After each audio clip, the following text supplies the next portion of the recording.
Morning. I'd like to say join me for coffee, but I've just had my second one. Oh, that's my new Boldwood cup from Boldwood Books, my new publishers. And my first book is out on April the 2nd with them, The Orphan's Mission. And the cover and everything is under production, or it has been produced. I've seen it. Everything's being actioned now to make it all public. The book is up for pre-order, The Orphan's Mission, and on Amazon, anywhere else that you buy the book. Right, now I'm now writing my second book for them, and that will be out in November. And you will notice the change in hair colour. I am now at my natural colour, grey, and it's hardly surprising with what I've been doing these last few months. I can't even remember whether I've been on here to tell you that I have or we have a new grandson, Sebastian James, and he was born on the 13th.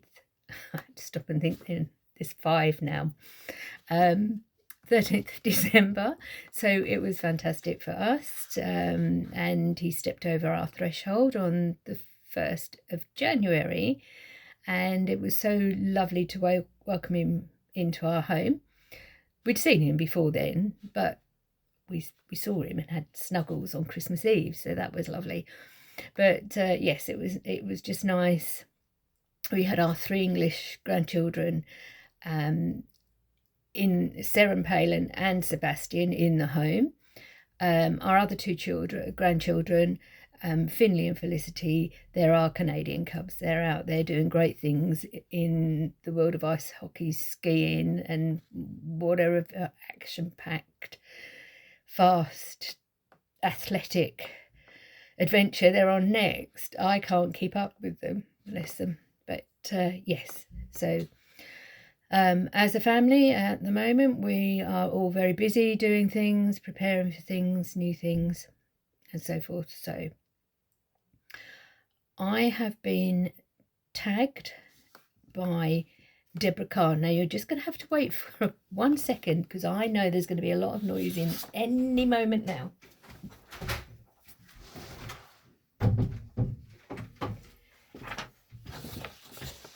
Sorry about that. My husband's just walked through the door. So, and you'll probably hear his voice and Harry the dog in the background. But anyway, so yes, Deborah Carr, author, friend of mine, has tagged me. Now, I don't normally catch up with these things for about 2 years. I was tagged in 1900 for something, you know. So I came across this tag, which I'm most impressed by, because, well, impressed with myself, because I only spotted it yesterday, and I think she only did it yesterday. So before I actually get onto the laptop to write some more for the November book coming out with Boldwood Books, I thought I'd better run through, and it was quite a thing. It's called the coffee book tag. I've forgotten already. See, I'm sure it's the coffee book tag. You will see it anyway. I will put all the details down. So, what do we have here? Number 1, black coffee. Name a series that's tough to get into, but it has hardcore fans. Now, for me, it's Harry Potter. Although I write and love fantasy and stuff and what have you, as Amber Raven, I found Harry Potter a struggle. Now, my mum and my granddaughters absolutely love Harry Potter, but I just found it a struggle. Now, don't get me wrong, J.K. Rowling, yep, she can write books all day long for me under the name of Robert Galbraith. I love her crime, and I love Strike. But Harry Potter, yeah, I struggle to read. And I even actually will confess I struggled to watch. But there, moving on, Harry Potter. I'm sure there's a lot of fans there going, what? How could you be an author and not like those books? Anyway, number 2, Peppermint Mocha. Name a book that gets more popular during the winter or a festival time of year. For me, A Christmas Carol by Charles Dickens. It can be bright sunshine outside. Read that book and I feel the snow. Yeah, that's a go-to for me. Number 3, hot chocolate. What is your favourite children's book? Nancy Drew series by Caroline Keane. Nancy Drew and her detective seeking out adventures. I loved them, absolutely loved them. I wanted to be Nancy Drew. Yeah, fantastic. I loved that. And I had, unfortunately, I no longer have, but I had the copies that my mum had, sort of like during her teenage years as well. But I don't have them anymore. I don't know what happened to them, which is rather sad. Number 4, double shot of espresso. I need that right now. Name a book that kept you on the edge of your seat from start to finish. The Colour Purple by Alice Walker. A painful, harsh read, but the power and strength of the character and what she had to endure and overcome was quite incredible. And yeah, that's a book that has stayed with me for a long time. Tough read, and but yeah, that one, I could not put that one down. I really could not put that one down. Starbucks, number 5. Name a book you see everywhere. The Lord of the Rings by J.R.R. Tolkien. I see it everywhere I go. It's guilt-tripping me. It's haunting me. Why have you not read it all? It's saying to me. I really, really, really want to read it. And in my life, believe it or not, I have never ever found the time to just sit and read it completely, because I know once I get into that, I won't be able to put it down. I have picked it up a few times and got lost into it and then put it down. But everywhere I go, I see it. It's saying to me, you still haven't read me yet, and you're 68 years old. Time's a ticking. So one day, we'll see. Number 6, That Hipster Coffee Shop. No. Give a book and by an indie author a shout out. Well, I know a lot of indie authors, an awful lot of indie authors, and if I sat here shouting them all out, I would be here into next week. But David Evans is a buddy of mine, and he lives in a couple of towns up from me. We haven't seen each other for a year. He did suddenly jump up and help me out on my Amber Raven launch evening. And that was January the 9th last year. But unfortunately, he hurt his leg, so and life went on in my world. Excuse me. So we haven't quite had another coffee yet. But we will. 2026 we will. With our other writing buddies, no doubt. So David Evans, he writes a crime series, the Wakefield series, and he writes the Tendring series, and the Tendring district is the district that we both live in. And yeah, I enjoy his crime series, so give him a look. David Evans. Number 7. Oops, I accidentally got decaf. My husband only drinks decaf. If we gave him a normal coffee, he'd be bouncing up and down behind the walls, honestly. Anyway, oops, I accidentally got decaf. Name a book you were expecting more from. Oh, I'll step back a little bit here. Are you ready? Thursday Murder Club by Richard Osman. Now, when Mum was alive, I bought her that book with the intention of reading it after her, of course. And I have never known my mum to struggle. And she said, I'm missing something with this book. You read it and tell me.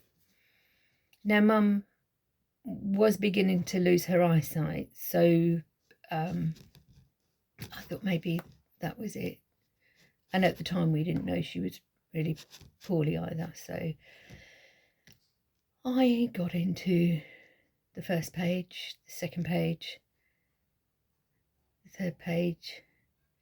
I thought I really must go and write my own book at the moment, and got distracted, went back to it, and I did struggle with, I don't know what I was expecting. I know an awful lot of people who love the books. Cozy Mystery, Old People's Home. And then Mum said to me, she felt as an elderly woman that when my dad had been in a care home with Alzheimer's, that he may well have been a little bit offended by some of the characters' behaviours and things. I don't know. For me personally, I just could not get to grips with, I just could not get to grips with it. But I do know he has sold millions more than me. So I don't know, he has a massive readership. So he won't mind if I haven't read his book yet. If I do. Okay. The Perfect Blend. Name a book or a series that was both bitter and sweet, but ultimately satisfying. I kept thinking about it and all of the different series, and I was trying to think of the perfect blend one, because I can name a lot that have been ultimately satisfying. And I went back to my ultimate, absolute favourite book of all time, Little Women. You've got your bittersweet, your sadness, your cosy, your comfort, your adventure. You've got that mix of characters, that absolutely fabulous read. And you have got Jo writing her book, and that satisfaction of having that published. And yeah, Little Women for me. So I have to tag 2 others, and I do know Claire Femby will be one, or Femby Warren I should say, she's married now, and she and I will be working together again. And in fact we had a meeting on Wednesday. She worked on I think it was 3 of my HarperCollins books when I was very first published, and she very first joined what was Harper Impulse, which is now One More Chapter. And she is at Boldwood now, so we will be together again. And she has an incredible YouTube channel, so go and find her and her chats, and she'll take you on an adventure. There is a rather poignant one on at the moment, because sadly she lost her dad on the 6th of December.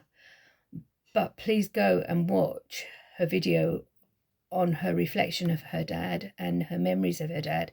But what an incredible man.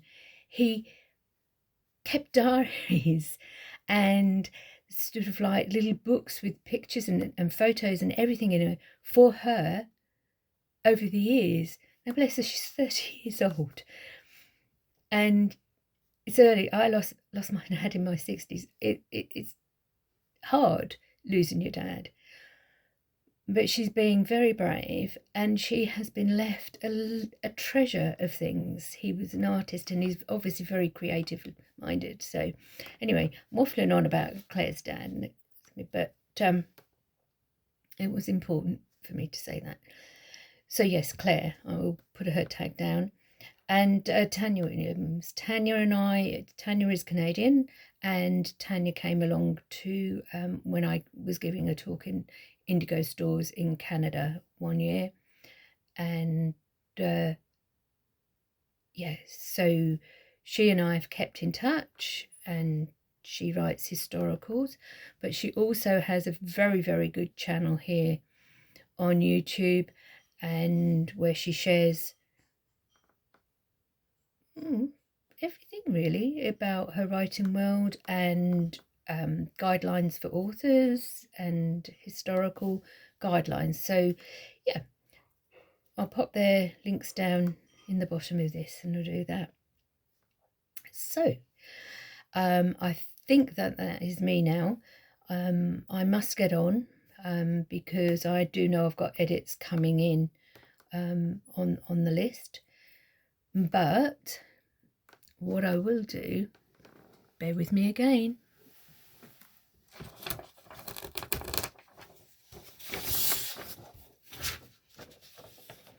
I haven't got a copy of the book yet, but there is the cover of The Orphan's Mission. Now, it's all very hush-hush at the moment, and the book cover reveal will be happening soon. And Claire will probably tell me off now for showing you, but, you know, it's up for pre-order. Bear with me. So, yeah. So isn't that fantastic? Now, the girl on the cover, her name is Lucy Levine, and she comes from my town. Fiction, not fact.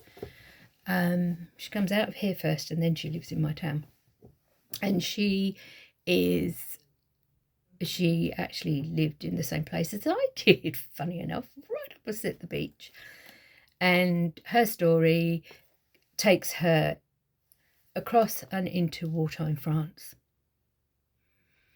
where she meets a French Canadian, but he's more French than Canadian now, but he's French Canadian, and their lives literally get entangled at the start of their meeting in France. So I will leave you with that snippet, because I will probably talk about it a lot more later on, and I really must get back to writing. So thank you for joining me. Although I've drunk my coffee and it's my coffee break, I do feel I need another one. After all that chat about the different ones on the list, I'm not quite ready for a hot chocolate yet, but I will go and get myself a nice oat milk creamy coffee. Take care and have a fabulous week.